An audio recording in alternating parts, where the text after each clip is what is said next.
My daughter kicked me out of the wedding. Get out of here and don't come back. You're ruining the atmosphere of the celebration, she shouted in front of all the guests. I just smiled, took out the envelope, and calmly tore it in half. Okay, then you won't need this. When they saw the pieces, they started screaming in panic. The next day, I had 47 missed calls. Before we continue, please subscribe to the channel and write in the comments what time it is where you are now. I parked my 15-year-old Camry in the lot behind the Allen house and sat there for a minute, engine ticking as it cooled. Through the windshield, I could see couples in evening wear gliding toward the entrance, the men in tailored suits that probably cost more than my monthly mortgage. I adjusted my tie, the navy one I'd worn to Carol's funeral 8 years ago, and picked up the envelope from the passenger seat. The weight of it felt significant in my hand. $3 million, converted to a cashier's check 2 days earlier. Everything I'd saved across 4 decades of running Clark Construction. I'd planned to split it between Della and her sister eventually, but Maya had her own family, her own stability. Della needed it more, or so I'd thought. I walked through the carved double doors into a world that smelled like money, orchids, champagne, something expensive being seared in a kitchen somewhere. Crystal chandeliers threw light across ice sculptures shaped like swans. I counted at least 150 guests, maybe more. The envelope crinkled slightly as I tightened my grip. Della stood near the entrance in her white gown, Leroy beside her in a charcoal suit that fit him like it had been painted on. I approached, working up something close to a smile. Della, Leroy, congratulations. I brought you something. My daughter's eyes flicked toward me, then away like she'd spotted a stain on the marble floor. Just put it somewhere, Dad. Leroy didn't even turn. He was already scanning the room for someone more important. I stood there for another few seconds, then moved toward the reception area, where name cards directed guests to their tables. Mine was in the back corner, table 17, partially hidden by a decorative column. I sat down alone. The centerpiece was taller than my head, white roses and something silver I couldn't name. Dinner service started an hour later. Waiters in white gloves delivered plates I didn't touch. Up at the head table, Della and Leroy held court, their laughter carrying across the ballroom. I watched my daughter smile at strangers, that practiced expression she used when she wanted something. She'd perfected it over the years. Then Leroy stood, microphone in hand, and started making toasts. The first few were standard, thanking guests, praising his bride. But then his tone shifted, got looser, more pointed. You know what I love about tonight? He said, gesturing with his champagne glass. Everyone here gets it. You all understand quality, class, knowing your place in the world. He paused for effect. You ever notice how some guys just don't fit anywhere? Like, read the vibe, man. Laughter rippled through the crowd. I felt it land on me like a spotlight. I mean, some people never learn. They show up where they're not wanted. Wearing clothes from, 1990? More laughter. But hey, at least they try, right? I set down my water glass carefully. My hand was steady. That surprised me. Leroy continued for another minute, each joke another knife, and Della sat there beside him, not laughing but not stopping him either. Her smile had gone tight, performative. She knew exactly who he meant. I stood up. The room didn't notice at first. I was too far back, too invisible. I walked between tables, past conversations and clinking silverware, the envelope in my hand. A few people glanced up as I approached the head table, curiosity replacing amusement. Della saw me coming. Her expression shifted from that fake smile to something harder, colder. Leroy stopped mid-sentence. I wanted to give you this personally, I started. Dad, get out of here. Della's voice cut across the ballroom like shattering glass. You're ruining the celebration. Just leave. The room went silent. 150 people stopped eating, drinking, breathing, all eyes on me. I stood there for 3 seconds, maybe 4. I could feel my heartbeat in my throat, but my face stayed blank. I reached inside the envelope, felt the check's smooth edge. All right, Della, I said. My voice came out calm, measured, like I was discussing the weather. Then you won't need this. What? She waved her hand dismissively. Just go already. I tore the envelope vertically. The sound seemed loud in that silent room. Then I rotated the pieces and tore horizontally. 4 pieces now. I let them fall, one by one, watching them flutter to the marble floor like autumn leaves. Then I turned and walked toward the exit. My steps were even, unhurried. Behind me I heard a chair scrape back. Wait, is this... Oh my God, these numbers... A woman's voice, high and shocked. 3 million? The ballroom erupted. Chairs scraped. Voices overlapped in chaos. Dad! Della's scream cut through everything. Wait! Dad! I didn't turn around. I pushed through the double doors into the cool evening air, keys already in my hand. Behind me, footsteps pounded on marble. Della and Leroy burst through the entrance as I reached my car. I got in, started the engine, and pulled out of the parking lot. In my rearview mirror, I saw Della in her white dress, running after me in her heels, one hand reaching out like she could pull me back through sheer force of will. I drove home and didn't look back. The drive home took 20 minutes, but I don't remember any of it. One moment I was pulling out of the Allen House parking lot. The next, I was sitting in my driveway, staring at my darkened house. The engine was still running. I turned it off and sat there in silence. Inside, I didn't turn on any lights. I walked straight to the living room and dropped into Carol's old armchair, the one I'd kept meaning to reupholster but never did.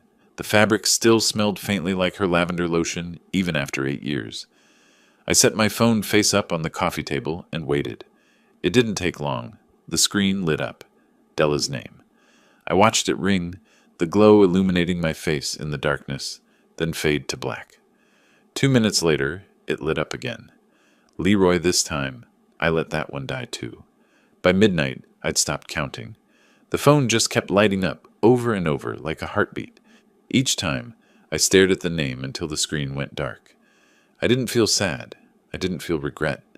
For the first time since Carol died, I felt something sharp and clear cutting through the fog I'd been living in. Cold anger.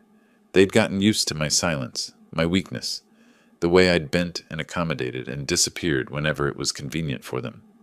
8 years of that, since Carol passed, and I'd stopped knowing how to be anything except invisible.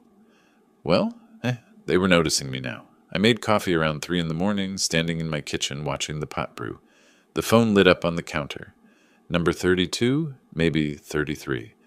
I poured a cup and went back to the armchair. Dawn came slowly, gray light creeping across the walls.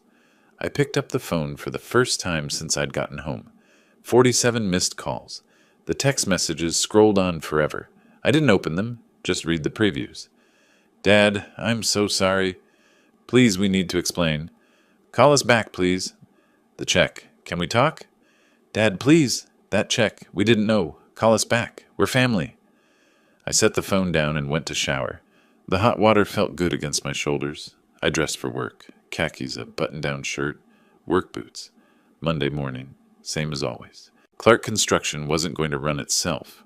The office was in a converted warehouse on the east side, 20 minutes from my house. I'd built the business from nothing, started as a day laborer at 19, saved enough to buy a truck, hired my first crew at 25. 40 years later, we had contracts all over the state. 52 employees, a reputation for getting things done right. My secretary Brenda looked up when I walked in. Morning, Mr. Clark. Coffee's fresh. Thanks, Brenda. I paused by her desk. If Della or Leroy Morgan arrive today, I'm unavailable. Indefinitely. Her eyebrows went up slightly, but she just nodded. Understood. I went into my office and stood by the window, one hand on the blinds. The parking lot was empty except for Brenda's Civic and my Camry. I had 3 project bids to review and a site inspection at noon, but I couldn't focus on any of it. They came on Tuesday, day 2 after the wedding. I was at my desk when Brenda's voice came through the intercom. Mr. Clark, your daughter is here. She says it's urgent. Tell her I'm not available. Through the blinds, I watched them enter the lobby. Della had changed from her wedding dress into jeans and a blazer, but she still moved like she was on stage. Leroy followed her, checking his phone every 30 seconds.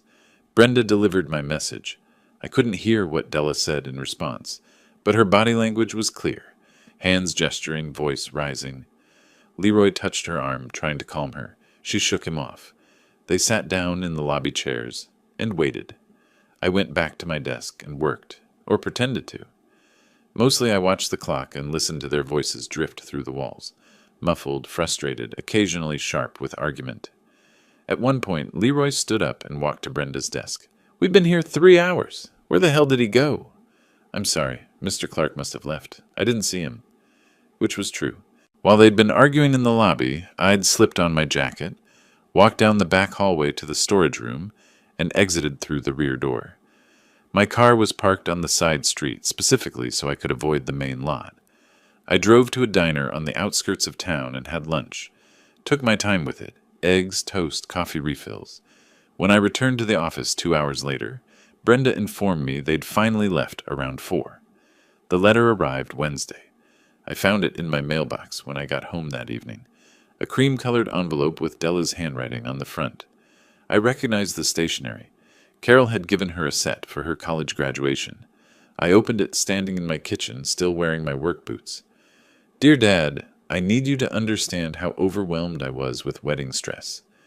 Planning that day took months, and the pressure was enormous. Leroy thought it was best if the celebration stayed focused on us, and I was too exhausted to think clearly.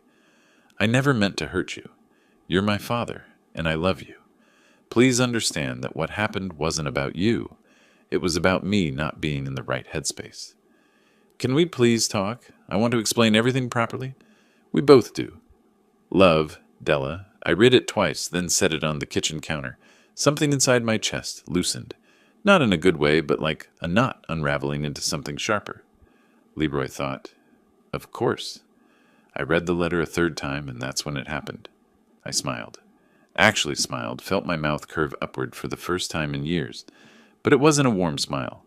It wasn't the kind of smile you'd want to see on someone's face. She wasn't sorry about what she'd done. She was sorry about what it cost her. They both were. I pulled out my phone and searched for a name I'd seen on a billboard downtown. Stephen Wright, attorney at law, specialized in estate planning and family law. I dialed the number and got an answering service. It was after hours. "I'd like to schedule a consultation," I said when the woman asked how she could help. "It's about my will." Stephen Wright's office occupied the 12th floor of a glass tower downtown, the kind of building where the elevator required a key card and the reception area had art that probably cost more than my truck. I arrived 15 minutes early for my Thursday morning appointment, carrying a briefcase I hadn't touched since Carol's funeral arrangements. The attorney was younger than I expected, early 50s maybe, with silver at his temples and reading glasses on a chain. He shook my hand firmly and gestured to the chair across from his mahogany desk. "Mr. Clark, you mentioned estate planning on the phone, but I sense there's more to discuss." I opened the briefcase and started pulling out documents. Property deed, utility bills, bank statements. I spread them across his desk like evidence at a trial. My daughter lives in a house I own, has for 7 years. She and her husband pay nothing. No rent, no utilities, no maintenance. Everything's in my name. I slid the property deed toward him. Only my name. Wright picked it up, examined it, then reached for the utility bills. His eyes moved quickly, professionally. He didn't ask why I was there. Lawyers like him didn't need to. "Walk me through the living arrangement," he said. "Was there ever a written lease agreement?" "No. Never discussed it formally. She moved in after college. Said it was temporary. Then her boyfriend moved in. Then they got married. 7 years later, they're still there. Do they pay anything? Contribute to household expenses?" "Nothing."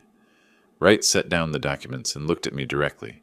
"Mr. Clark, since there's no written lease and they've never paid rent, they're classified as guests at will.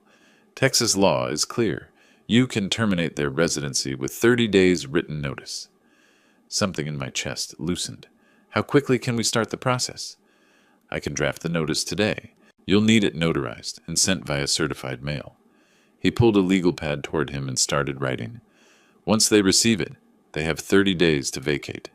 If they refuse, you file for eviction with the justice of the peace court. But that's rarely necessary. Most people leave when they understand the legal reality." I watched him write for a moment. "What if they contest it?"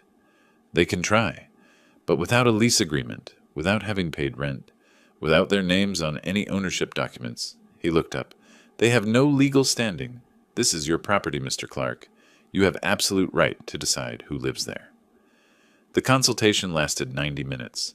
By the time I left, I had a folder full of documents and a clear understanding of exactly how much power I held. 2 days later, on Saturday morning, I sat at my kitchen table and reviewed everything. The property deed bought the house in 2011, paid cash from a construction contract that had gone better than expected. Carol had picked it out, loved the view of the hills. After she died, I couldn't stand being there alone, so I'd moved to this smaller place and let Della use it. A temporary arrangement that had become permanent. Except it wasn't permanent. Not legally. I found the utility bills, the property tax statements, the homeowner's insurance documents. Every single page had one name, Robert James Clark. On Monday, 5 days after my attorney meeting, I got in my truck and drove to Westlake Hills. The route was familiar. I'd driven it hundreds of times over the years, bringing groceries when Della first moved in, helping with repairs, dropping off money when she mentioned things were tight. 23 minutes from my driveway to hers. I parked behind her SUV and sat there for a moment, looking at the house. The paint job I'd paid for 3 years ago still looked good. The landscaping she'd wanted. Stone pathway, native plants that I'd installed myself one weekend. My house, my money, my work. I got out and walked to the front door. Used my key, didn't knock, didn't ring the bell. Just unlocked it and walked in. Della appeared from the kitchen, eyes wide with surprise that shifted rapidly into something like hope. "Dad, you came! Does this mean—" I walked past her toward the living room, pulling out my phone. Started taking pictures. The hardwood floors I'd refinished. The fireplace. The windows. "Dad, what are you doing? Why are you taking pictures? Talk to us."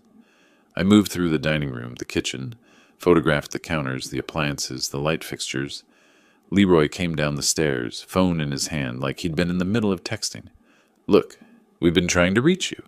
Can we talk about what happened?" I walked past him up the stairs, photographed the hallway, the bathroom, the master bedroom, where their clothes were scattered across the bed Carol and I had picked out together, every room documented. Leroy followed me. "Robert, man, this is getting ridiculous. We messed up at the wedding, okay? We get it. But you can't just—" "I'm documenting the current condition," I said, not looking at him. "Current condition of what? This is our home." I descended the stairs, both of them trailing behind me like confused children. At the front door, I turned back. Della's face was pale, her hands clasped together. "Dad, what are you doing? Why are you taking pictures? Talk to us." "I'm the owner," I said, just checking my property. I walked out and drove home. The silence in the truck felt heavy, but clean. 2 days later, I met with Margaret Wilson, a notary whose office was in a shopping center near my house. She was probably 60, with reading glasses and an efficient manner that reminded me of Carol's sister. She read through the notice to vacate document Wright had prepared, her lips moving slightly with the words. "This gives them until April 30th to vacate. That's the minimum 30 days required by law." She looked up at me. "You understand they may contest this? Let them try." She stamped the document, signed it, had me sign it, filled out the certified mail form with Della's address, my address, technically, sealed everything in the official envelope. "This will be delivered within 2 business days," she said, handing me the receipt. "Keep this. It's proof of delivery." I took it and slipped it into my wallet. Margaret watched me with an expression I couldn't quite read. "Family matter?" she asked quietly. "It is now." I left her office and sat in my truck for a long time, looking at the sealed envelope in my hands. Inside was 30 days' notice that would change everything. I drove to the post office and watched the clerk scan it, watched it disappear into the system. Done. April 1st arrived cold and gray, the kind of morning that felt like the weather knew something was coming. I was at my office reviewing blueprints when my phone buzzed with a calendar reminder. Certified mail delivery. Estimated today. I silenced it and went back to work. Around 11, my phone lit up. Della's name. I let it ring through to voicemail. 30 seconds later, it lit up again. Same name. Decline. Then Leroy. Decline. Then Della again. I turned the phone face down and focused on the structural drawings in front of me. 3 minutes later, my office phone rang, Brenda's extension. Mr. Clark, your daughter is calling on the main line. She sounds upset.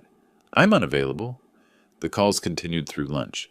By 2 o'clock, I had 14 missed calls. I was starting to think they'd given up when Brenda knocked on my door. Your daughter and her husband are downstairs. They're demanding to see you. I stood and walked to the window, looked down at the parking lot. I couldn't see the lobby entrance from this angle, but I could picture them. Della probably crying. Leroy angry. I picked up my office phone and dialed extension 3. Mike, the building security guard, answered on the second ring. Mike, it's Robert Clark. I have 2 people in the lobby, Della Morgan and Leroy Morgan. They are not permitted entry under any circumstances. If they refuse to leave, call the police for trespassing. Understood, Mr. Clark. I hung up and returned to my desk. 10 minutes later, Brenda appeared again. They left? Security had to escort them out. Mr. Clark, is everything all right? Everything's fine. Thank you, Brenda.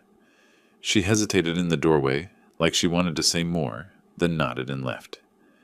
2 days later, on a gray Wednesday morning, I was reviewing payroll when my phone rang. Number I didn't recognize. I almost declined it, then decided to answer. Robert Clark. Mr. Clark, this is Marcus Chen. I'm an attorney representing Leroy Morgan regarding a property matter. I leaned back in my chair. So they'd hired a lawyer. I'm listening. My client received a notice to vacate for a property located at... He rattled off the Westlake address. I'd like to discuss the situation and see if we can reach an agreement that works for everyone. There's nothing to discuss. The notice is legal and properly served. Mr. Clark, with respect, this is a family matter. Surely we can find a compromise. Mr. Chen, if you've reviewed the property deed, you know your clients have no legal standing. If you're charging them money to tell them otherwise, that's between you and your conscience. The move-out date is April 30th. I hung up. That same afternoon, my business partner Tom Henderson called. We'd built Clark Construction together 15 years ago. He handled the commercial contracts while I managed residential. Good man. Honest. Robert, I saw something on Facebook that's got me concerned. Della posted about you. Says you're throwing her out on the street with no warning. That true? I set down my coffee. Let me tell you what happened at her wedding, Tom. Then you can decide who's cruel. I told him everything. The envelope, the public humiliation, Leroy's jokes, the way Della screamed at me in front of 150 people. When I finished, Tom was quiet for a long moment. $3 million. $3 million. And she tore you apart in front of everyone. She did. Another pause. Robert, I don't blame you one bit. Not one bit. You need anything, character reference, whatever, you call me. Appreciated, Tom. After we hung up, I opened my laptop and found Della's Facebook post. The profile picture showed her and Leroy on their wedding day, both smiling like they'd won something. The post was long, emotional, full of phrases like cruel father and thrown onto the street, and after everything we've been through. 340 shares, 127 comments, most of them sympathetic. I closed the laptop without responding. 5 days later, I was walking through a construction site when Tom called again. Got a question for you. Mike Peters saw Della's post too. Wants to hear your side before he makes up his mind. You okay with me giving him your number? Go ahead. Mike called that evening. I told the story again. By the end of it, he was apologizing for even questioning me. The calls kept coming over the next few days. People from my church, no, scratch that. People from the community center where I sometimes volunteered. Business associates. A couple of Della's old friends who wanted the truth. Every time, I told them what happened. Every time, they took my side. Della's social media campaign was backfiring. On a Tuesday morning, 12 days after they'd received the notice, I arrived at my office before dawn. The parking garage was dark, empty except for a few early arrivals on the lower levels. I parked on the 3rd level like always and grabbed my briefcase from the passenger seat. When I rounded the front of my truck, Leroy was there, leaning against my driver's door, coffee cup in hand, like he'd been waiting. He probably had been. Robert, his voice was careful, measured. Man to man, we got off on the wrong foot. I know things went sideways at the wedding. That was on me. But what if we made this right? Paid rent? $500 a month?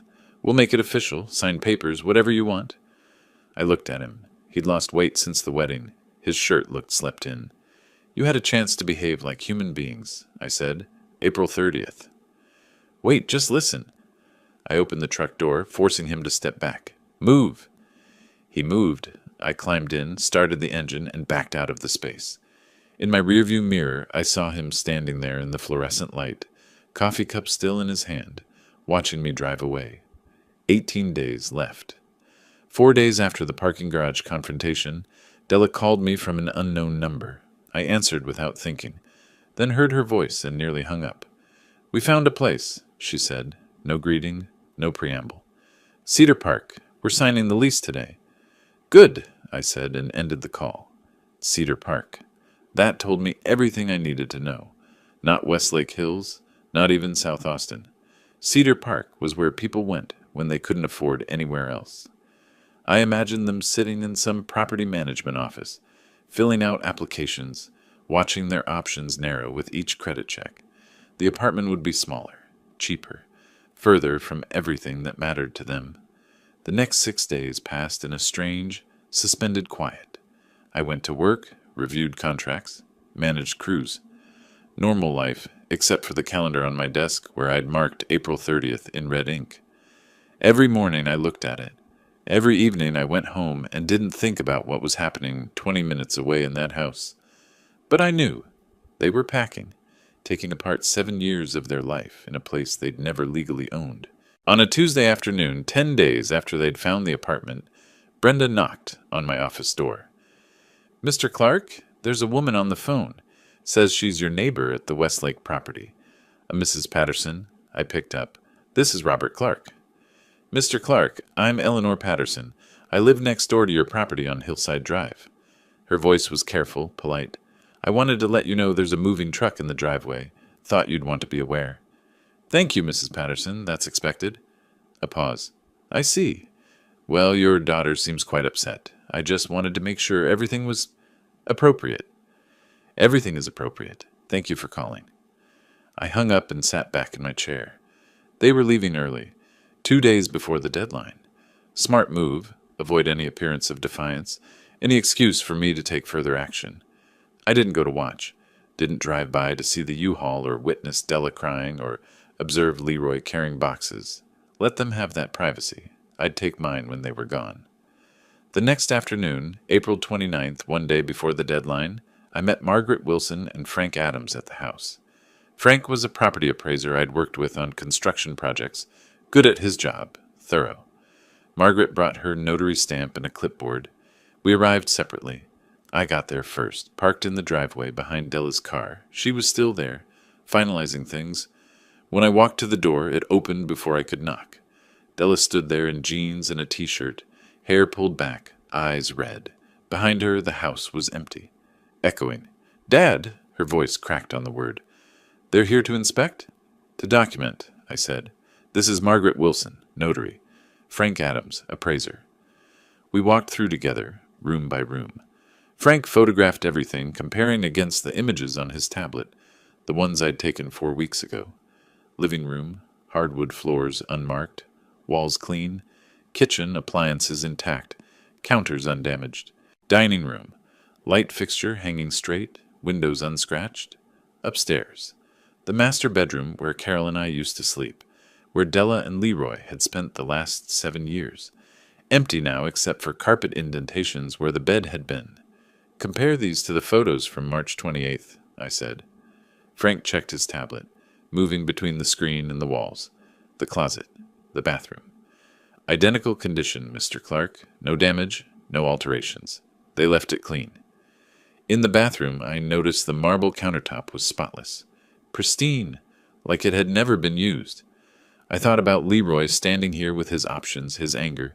Thought about him deciding not to take the risk. Smart. Spite wasn't worth the lawsuit. We finished downstairs. Margaret had been taking notes the entire time, documenting everything with that professional precision notaries have. In the kitchen, Della stood waiting, 2 sets of keys on the counter. Ms. Morgan, Margaret said formally, do you surrender all keys and access to the property willingly?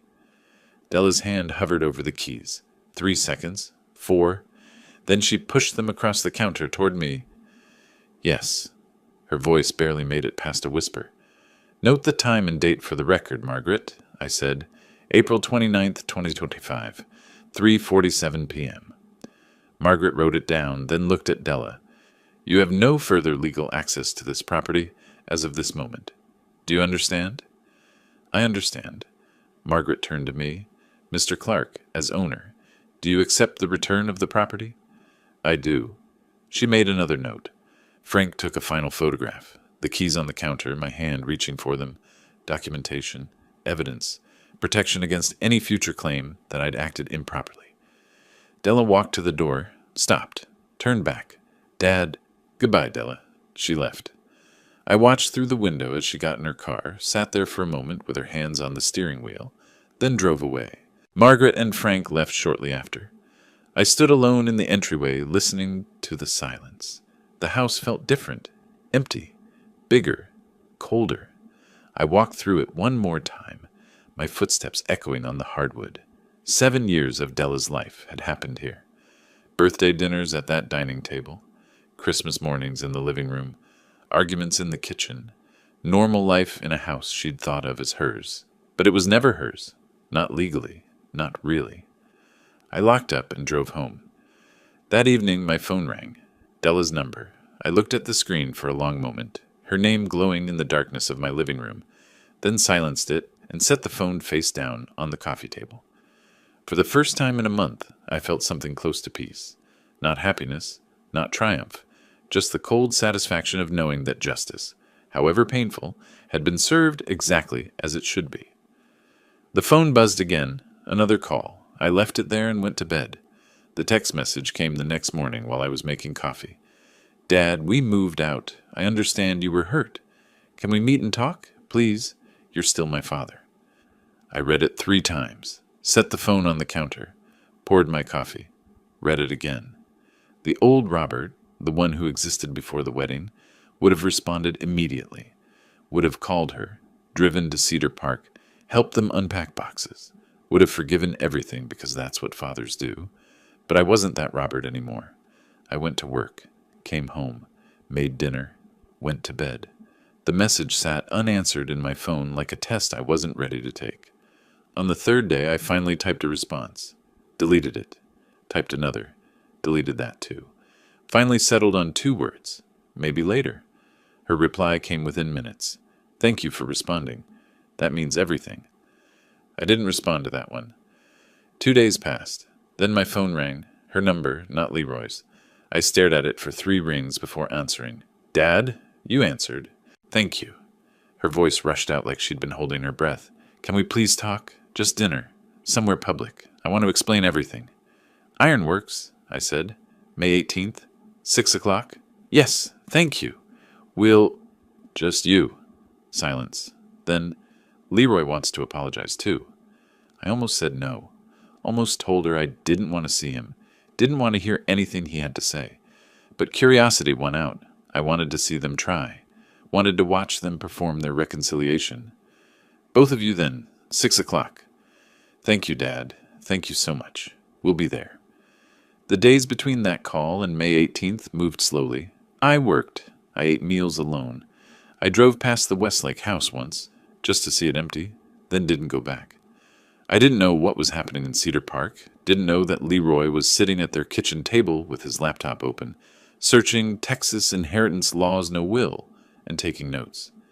Didn't know he was highlighting passages about intestate succession, underlining phrases like children inherit everything and automatic inheritance rights. Didn't know he was showing Della those notes, explaining the math to her. You're his only kid, he said. Eventually all of it. The construction company, the houses, the savings, it's yours. We can't stay enemies forever. That's your inheritance we're talking about. I didn't know any of that, but I would have guessed it if I'd thought about it long enough.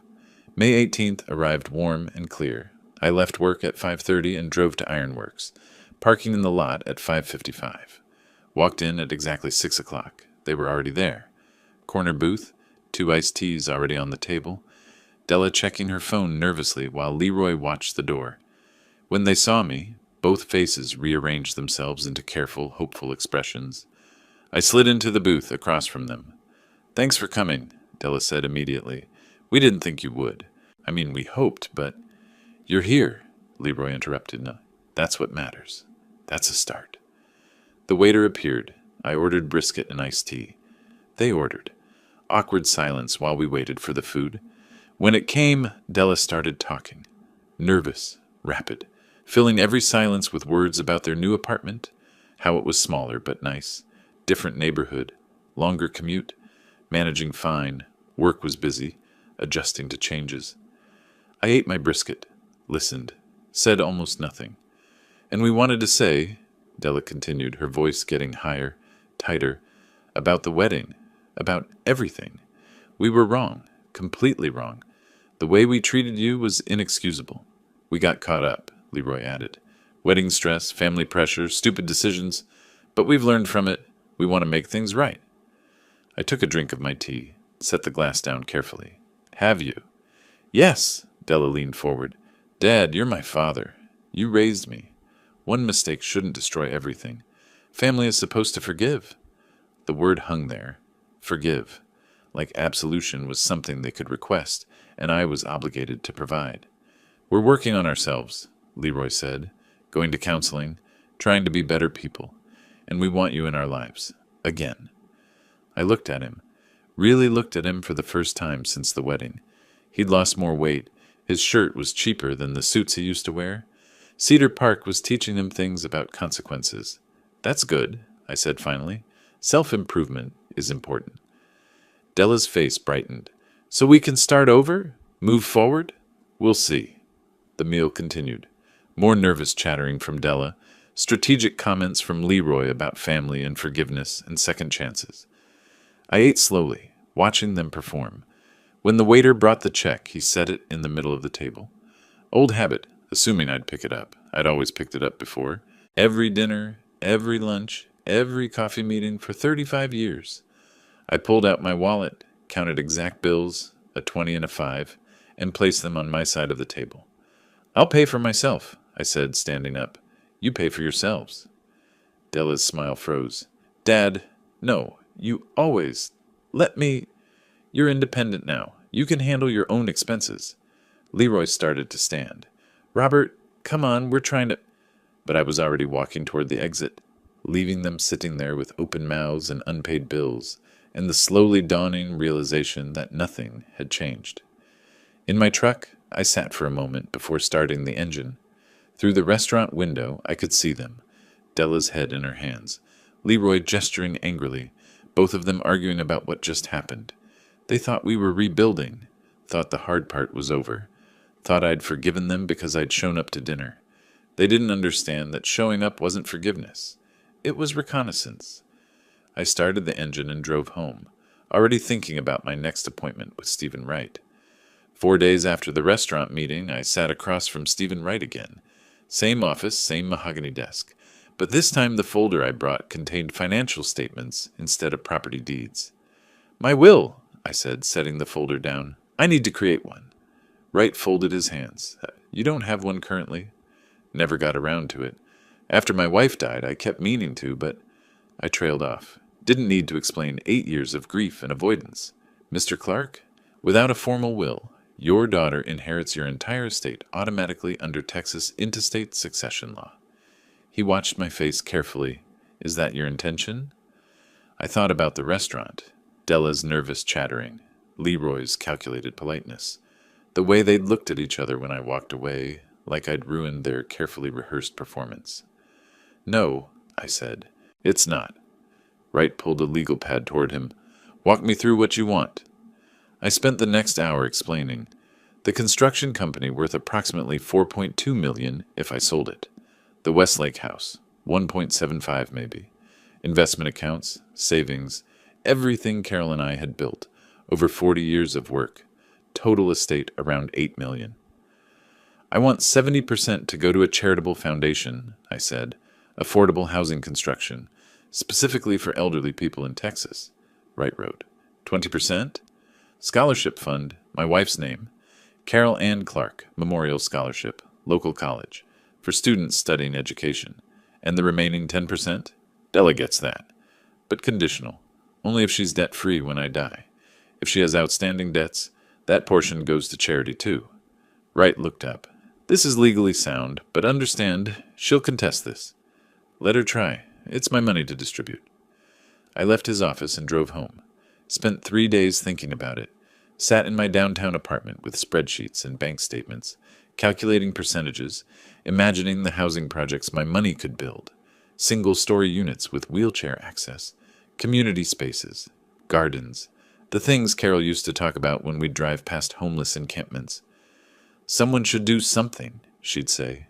Now someone would. Me. On the 4th day, I called Wright. Draft it. The will signing happened in his office on a Friday afternoon. Margaret Wilson came with her notary stamp. Wright's paralegal, a young woman named Sandra, served as the second witness. They laid out the documents across the conference table, page after page of legal language that boiled down to one simple truth. Della would get almost nothing. I signed each page. Margaret stamped them. Sandra and Wright witnessed. Done. Keep this in a safe place, Wright said, handing me a sealed envelope. And Mr. Clark, you're doing the right thing. Your assets, your choice. I nodded and left. A week later, I listed the Westlake house.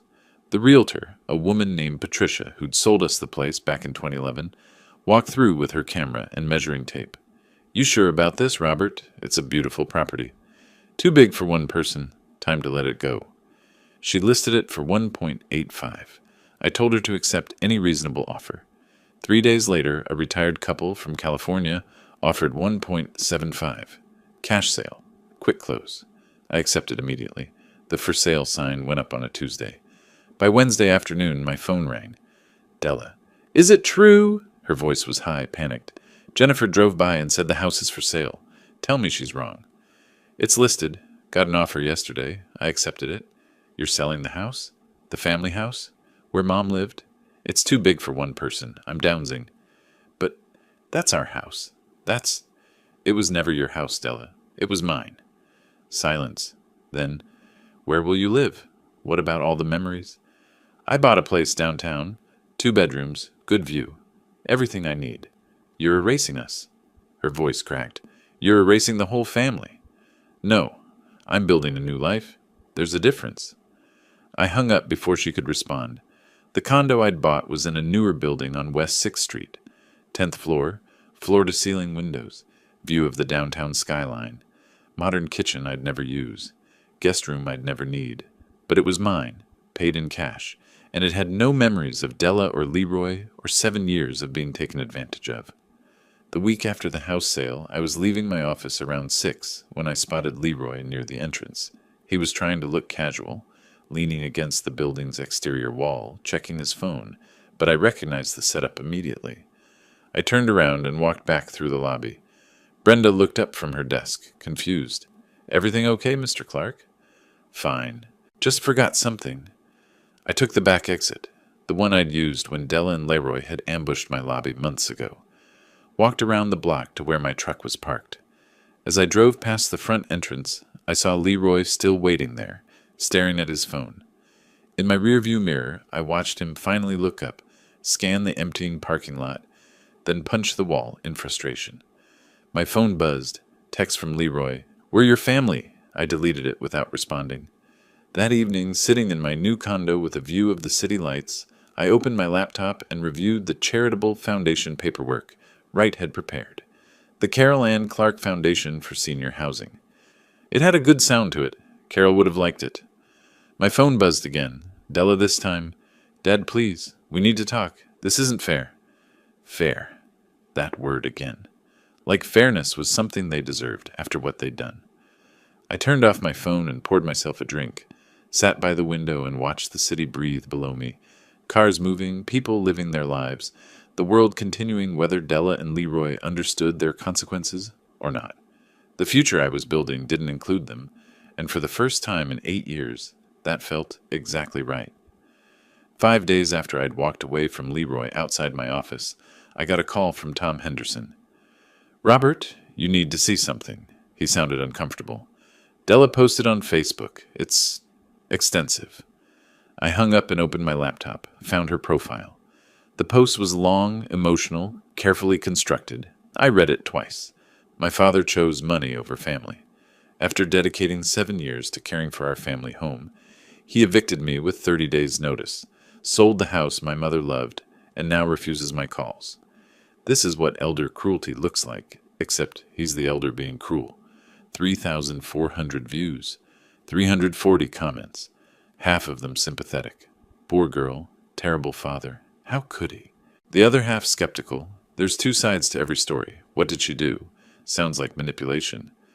I closed the laptop, went to work, didn't respond. Over the next 3 days, my phone rang repeatedly.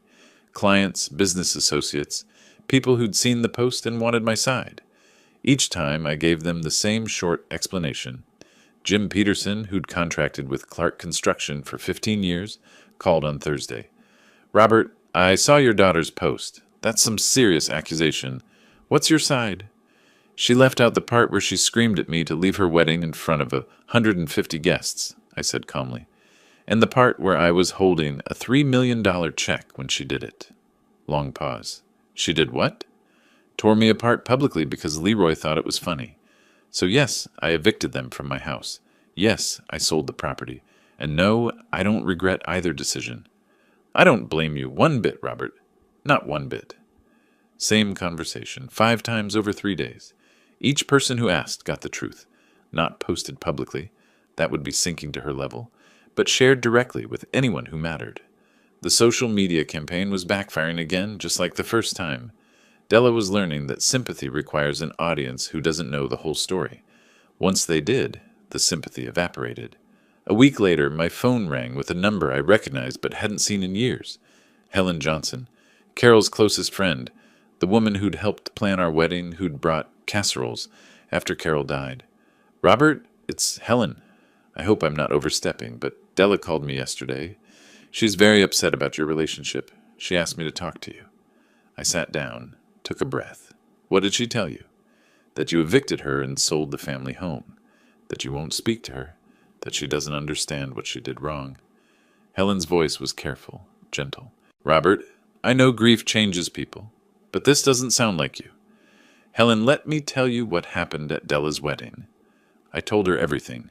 The envelope, the public humiliation, Leroy's jokes, Della's screaming, the torn check.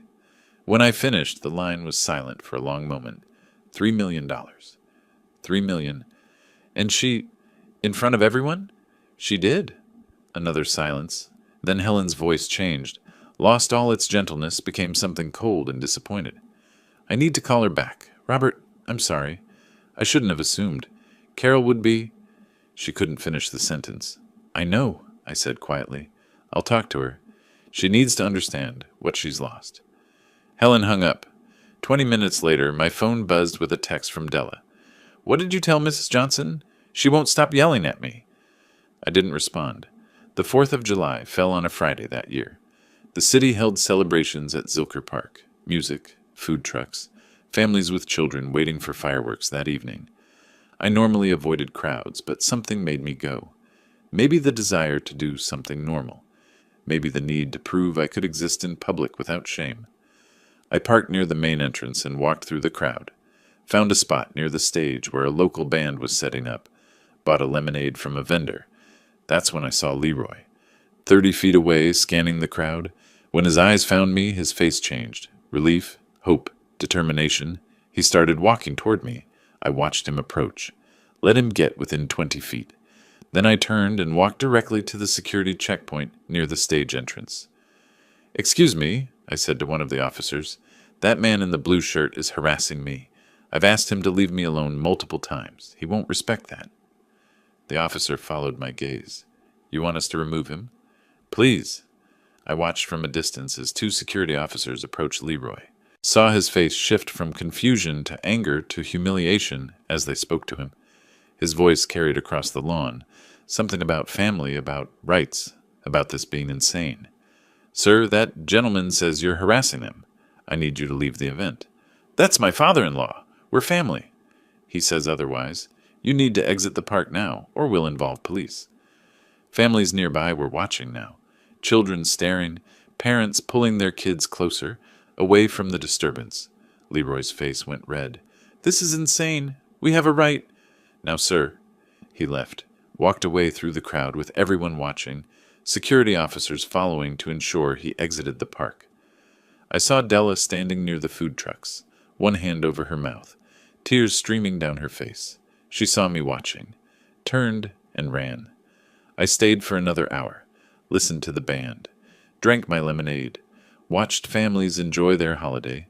When the sun started setting, I went home. That night, sitting in my condo, I received one more text from Della. "You've destroyed us." I looked at it for a long time, then typed a response. "No, you destroyed yourselves. I just stopped helping you pretend otherwise."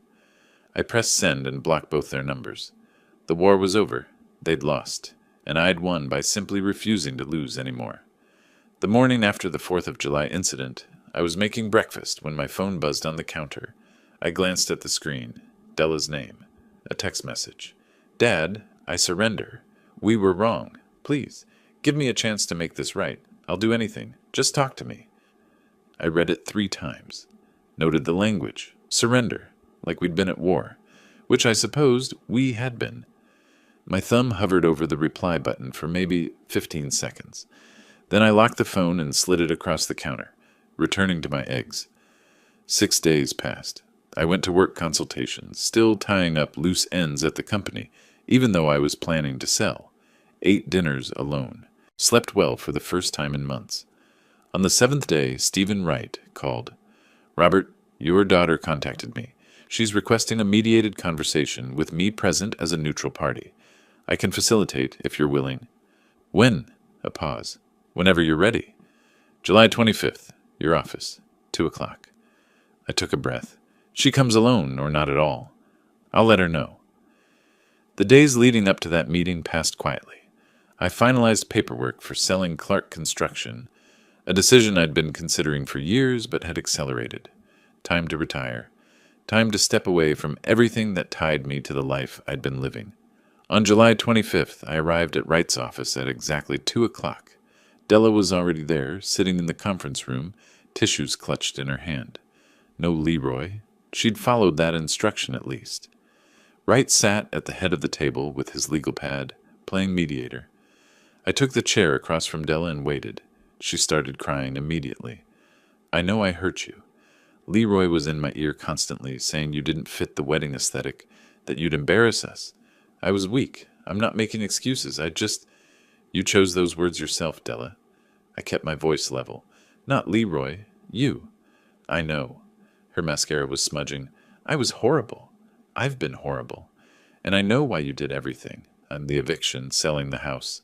All of it. You were right to do it. I just want a chance to prove I can be better. To show you I'm sorry." I looked at her for a long moment. 35 years of memories. Teaching her to ride a bike, helping with homework, walking her down the aisle at her first wedding that didn't end like this one. All of it leading to that moment in the Allen House ballroom. "Della, I raised you for 35 years. Fed you, clothed you, paid for your education. After your mother died, I gave you the house, asking nothing in return. All I wanted was basic respect. At your wedding, you showed me I'm nothing to you. Dad, please. Now you're crying not because you hurt me.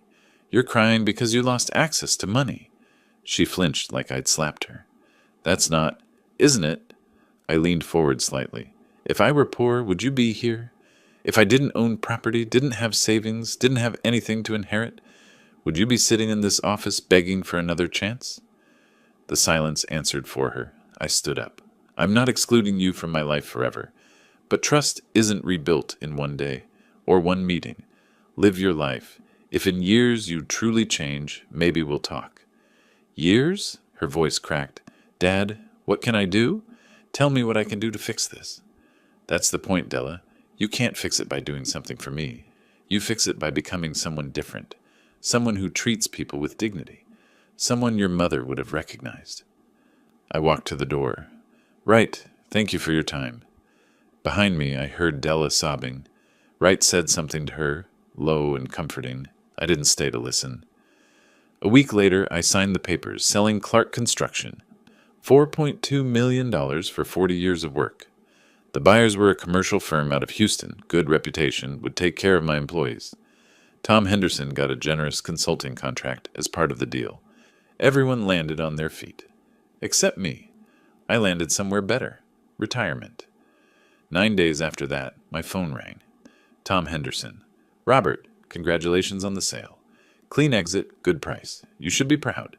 Thanks, Tom. Couldn't have done it without you. Listen, I ran into someone who asked about you. Della. She seemed shocked to hear about the company sale. I assumed she knew. I smiled, looking out my condo window at the Austin skyline. She didn't. Oh. A pause. Well, she knows now. She looked pretty shaken. I imagine so. That evening, my phone rang twice with Della's number. I silenced both calls. Then a text message appeared. I understood. I'm sorry. 2 sentences. No begging, no demands, no manipulation. Just acknowledgement.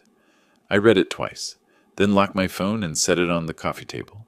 Maybe I'd respond eventually. Maybe I wouldn't. But for now, the silence felt exactly right.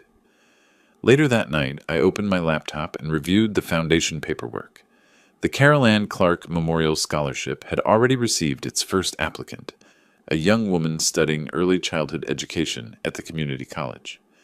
The Housing Foundation was still in formation, but Wright assured me it would be operational by September. Everything was falling into place. Not the life I'd planned, but maybe the life I'd earned, after finally standing up for myself. I poured a drink and sat by the window, watching the city lights flicker below. Somewhere out there, Della and Leroy were living with their consequences, and I was living with mine, which surprisingly felt pretty good. The next morning, I booked a flight to Arizona. Sedona had been on Carol's bucket list, red rocks and hiking trails and that impossible blue sky. We'd circled resorts in travel magazines, planned to go for our 40th anniversary. Then she got sick, and the plans dissolved into hospital visits and difficult conversations, and eventually, silence. I'd never gone. Couldn't imagine it without her. But now, standing in my condo with a carry-on bag half packed, I thought maybe it was time. Not to forget her, but to honor what she'd wanted, to finally finish something we'd started. The flight left the next day. I packed light, hiking boots I hadn't worn in 5 years, a photo of Carol from our wedding day, a paperback novel someone had recommended.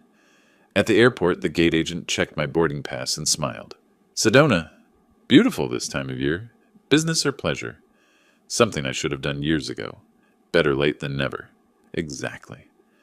The week in Sedona passed in a kind of peaceful blur. I hiked Cathedral Rock at sunrise, the desert painted orange and purple around me, ate lunch at small cafes with tourists and families, drove through Oak Creek Canyon with the windows down, red rocks towering on both sides, slept 10 hours each night in a silence broken only by coyotes howling in the distance. For the first time since the wedding, I thought about Carol without the accompanying weight of Della's betrayal.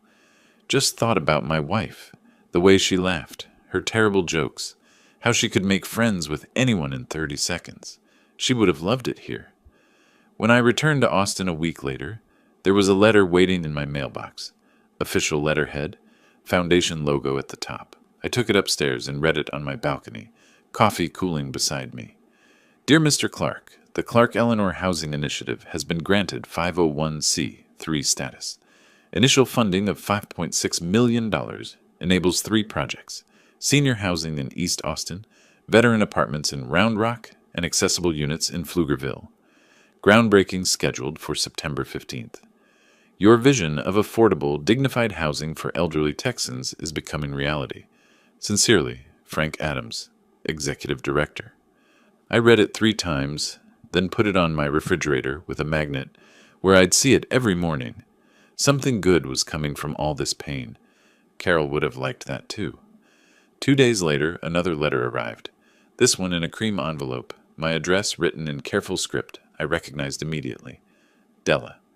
I weighed the envelope in my hand before opening it. 4 pages, handwritten. I sat on my balcony and read. The letter talked about therapy, about family counseling with Leroy, about paying down debt $2,000 a month, about recognizing patterns she couldn't see before, about becoming someone I could be proud of again. Not now, maybe not soon, but someday. The last paragraph was the most important. I'm not asking for money or forgiveness. I just needed you to know I'm trying. I folded the letter carefully and placed it in my desk drawer. Didn't respond. Didn't need to. Maybe someday I would. Maybe not. But for the first time, I allowed the possibility that the door wouldn't be closed forever. Just not today. The next afternoon, I met Stephen Wright one final time. His office felt different now, not a battlefield, just a room where business got conducted. We reviewed everything. Eviction complete. Will finalized. House sold. Company sold. Foundation operational. Wright closed the last file folder and looked at me. All business concluded. The foundation will send you quarterly reports, but you're no longer legally tied to any of these matters. How do you feel? I thought about it. Really thought about it. Free, he smiled. That's the best outcome I could hope for a client. We shook hands. I walked outside into August sunlight, stood on the sidewalk watching traffic flow past, then turned toward my favorite cafe 3 blocks away instead of heading straight home. The place was busy. Lunch rush. Tables full of people eating and talking and living their normal lives. I ordered at the counter. The usual, Mr. Clark? Black coffee? Actually, make it a cappuccino today. The barista raised her eyebrows. Feeling adventurous? I laughed. Actually laughed. Something like that. I took my drink to the terrace and sat watching people walk past. Couples holding hands. Parents with strollers. A guy arguing cheerfully on his phone. Normal life happening all around me, and for the first time in 8 years, I didn't feel separate from it. Didn't feel emptiness. Felt peace. My phone vibrated. Text message from an old partner. Robert, there's an interesting consulting project if you're interested. Housing development in San Marcos. Could use your expertise. I sipped my cappuccino and typed back, send me the details. Life was continuing, but now on my terms. No one screaming at me to leave. No one taking advantage of my silence. No one mistaking kindness for weakness. The afternoon sun warmed my face. Somewhere across town, Della and Leroy were paying their bills and going to therapy and figuring out how to live without expecting my money to save them. And I was here, drinking overpriced coffee on a terrace, thinking about consulting projects and foundation groundbreakings, and maybe another trip to Sedona in the fall. Not the life I'd planned, not the family I'd hoped for, but mine. Completely, finally, mine. And that, I decided, was enough. If you liked this story, please like this video, subscribe to the channel, and share your impressions of this story in the comments. To listen to the next story, click on the box on the left. Thank you for watching.